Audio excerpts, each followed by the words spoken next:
小提琴在路上，突然之間發現到一個壞咗嘅鋼琴。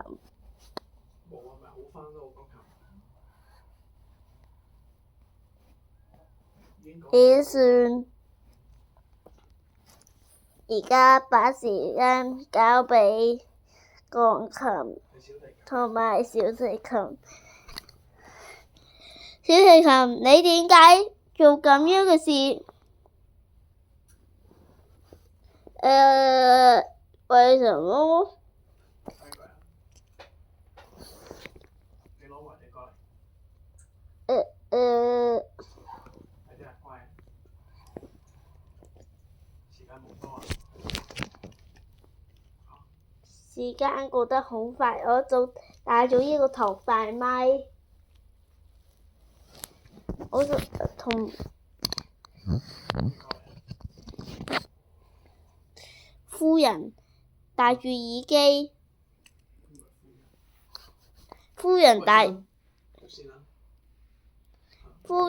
住耳機互相。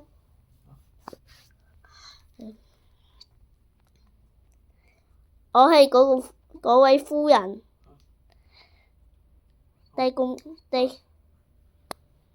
工人員。小提琴派的使者戴住耳機，防止聽到小提琴嘅噪音。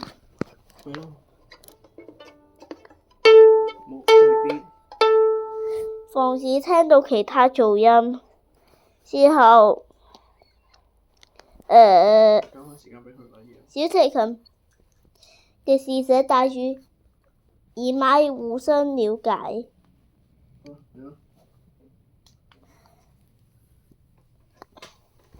小提琴嘅使者戴住耳麥互相了解。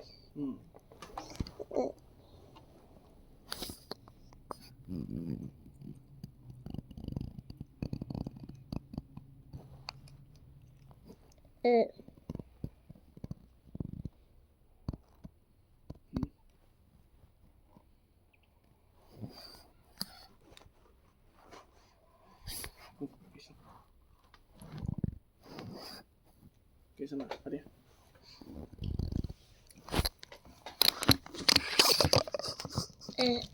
我試下數戴住耳麥就得㗎啦，我戴耳麥就得啦。係啊，呢個可以掹返出嚟。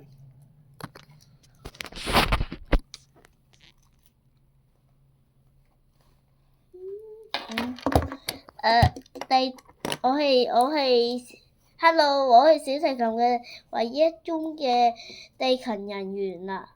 小提琴嘅地勤人員。好，咁你快啲攞翻住呢個小提琴啦。小提琴嘅地勤，呢個係小提琴的地勤人員。小提琴的地勤人員。咩樽啊？又係玻璃樽。吓？唔係啊，膠樽嚟㗎。小提琴。小提好，你講翻，你掹翻你條線先。地勤人員。喂，唔好搞。小提琴的地勤人員。唔好搞啲袋。小提琴的地勤人員。喂，過翻嚟拉琴啦。